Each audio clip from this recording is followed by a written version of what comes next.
30 days, no release. And I'm going to be completely honest with you, by day 10, I almost quit. But by day 30, my life looked different. I looked different. So if you've ever wondered what actually happens to a man's body, mind, and energy when he stops wasting himself, stick around, because this is the video I wish I had before I started. What's up, guys? Welcome back. So look, I've been doing semen retention for over a year now. And before you click off thinking this is some weird internet trend or some monk fantasy that has nothing to do with real life, just give me 2 minutes, because I was exactly where you are. I remember sitting in my apartment, probably around 2 years ago, feeling like something was just off. I wasn't depressed exactly, but I wasn't alive either, you know? I was tired all the time, motivation was basically zero. I'd wake up, scroll my phone for 45 minutes before even getting out of bed. My confidence in social situations was shot, and my focus at work? Don't even ask. I'd heard about semen retention through a few channels I was following. Honestly, my first reaction was, that sounds insane. That can't actually do anything. But I was desperate enough to try something. So I committed to 30 days. Just 30 days to see what would happen. What I experienced changed the way I think about my energy, my masculinity, and my potential as a man. And that's not hype. That's just what happened. Today, I'm breaking it down, week by week, with the real results, the dark moments, the science, and the practical stuff you actually need to know if you're thinking about trying this yourself. Let's get into it. Okay, so the first week, honestly, not that dramatic. And I think that's where a lot of guys quit early because they expect some immediate lightning bolt transformation. It doesn't work like that. Days 1 through 3, nothing major. Maybe a little restlessness. Your body is used to a certain pattern, and now you're interrupting it. You might feel slightly edgy. That's normal. But around day 5 or 6, I started noticing something subtle. My sleep got deeper, like genuinely deeper. I was waking up feeling more rested than I had in months. There's actually a reason for this. When you retain, your body isn't spending energy on recovery from ejaculation. Testosterone and prolactin levels stabilize. You're just sleeping better. Day 7, I remember clearly. I was at the gym and I had one of those sessions where you feel locked in. Every rep, every set. I wasn't checking my phone between sets. I wasn't thinking about anything else. I was just there. That's when I thought, okay, something is actually happening here. Week 2 is where things got interesting. And a little uncomfortable, if I'm being honest. The energy started building in a noticeable way. I felt more awake throughout the day. Not in a caffeine jittery way, more like a quiet, steady current of alertness. Ancient Taoist texts actually describe this as Jing energy, your foundational life force. When you stop leaking it, it rises. That's exactly what it felt like. Energy moving upward rather than just draining away. My conversations got sharper. I was making eye contact more naturally. I noticed women noticing me more. And I don't say that to sound arrogant. I say that because it genuinely surprised me. There's something in your presence that shifts. People respond to it. But here's the real talk for week 2. The urges.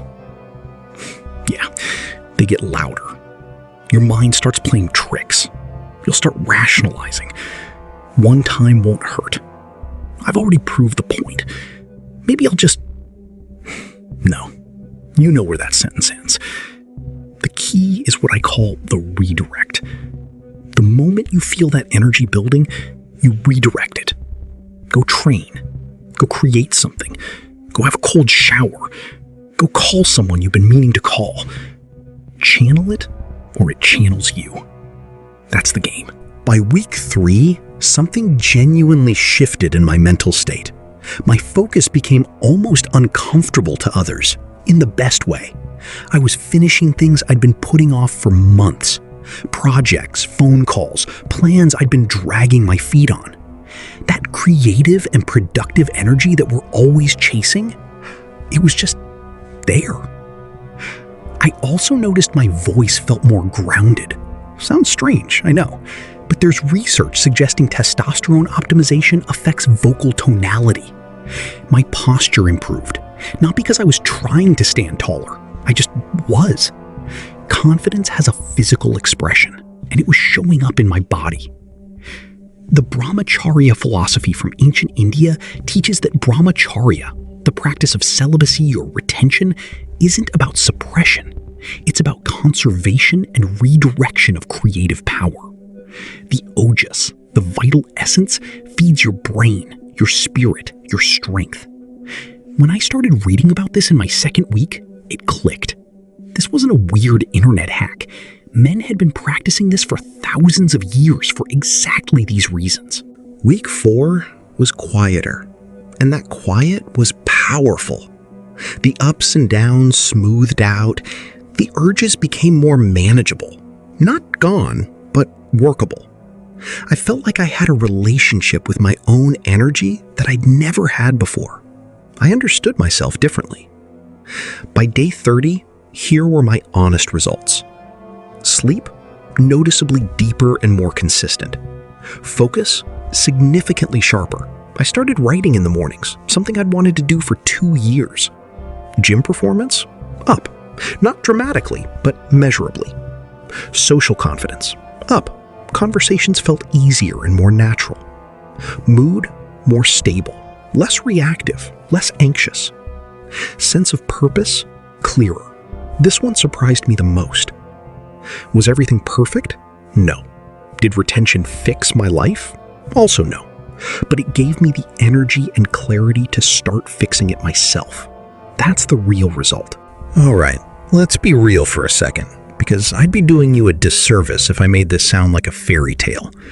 Week 2 and 3 can hit hard emotionally. I had 2 days around day 18 where I felt genuinely irritable and low. It's like an emotional detox. Stuff comes up. Feelings you've been numbing with dopamine hits start surfacing. Don't panic. Sit with it.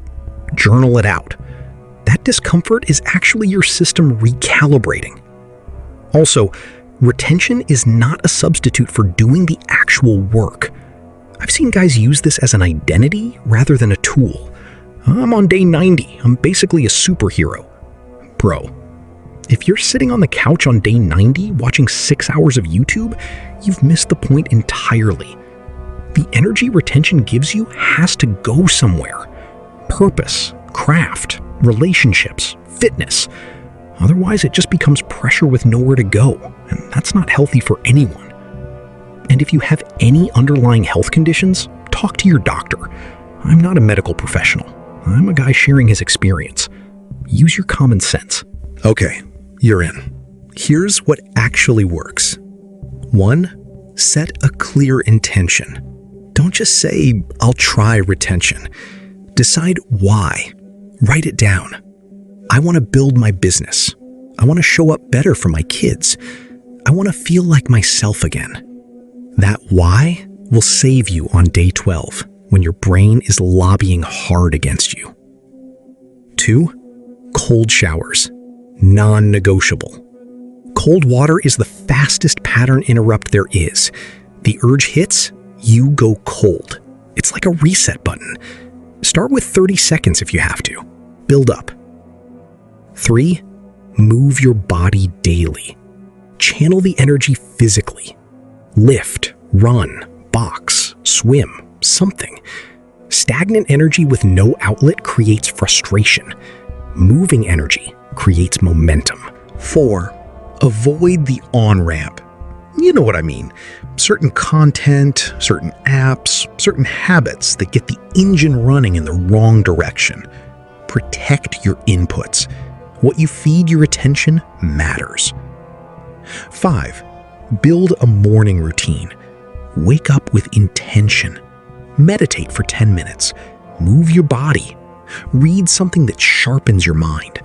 When you start the day on your terms, You stay on your terms all day. 6. Track your streak. There are apps for this. Seeing the number climb has a real psychological effect. You don't want to break the chain. Look, here's what I want you to take away from this.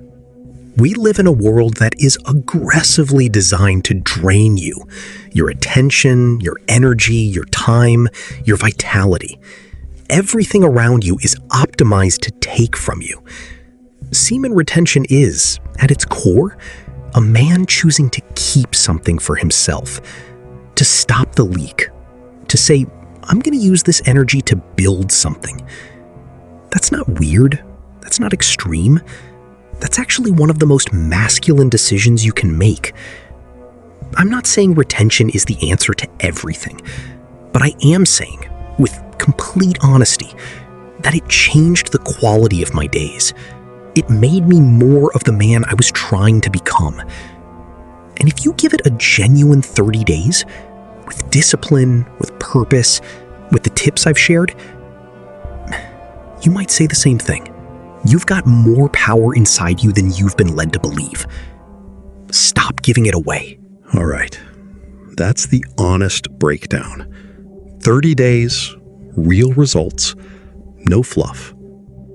If this video gave you something, hit the like button. It genuinely helps this content reach more men who need it. Subscribe if you're new, because we go deep on this stuff regularly. Discipline, energy, mindset, the real things that change a man's life. Drop a comment right now.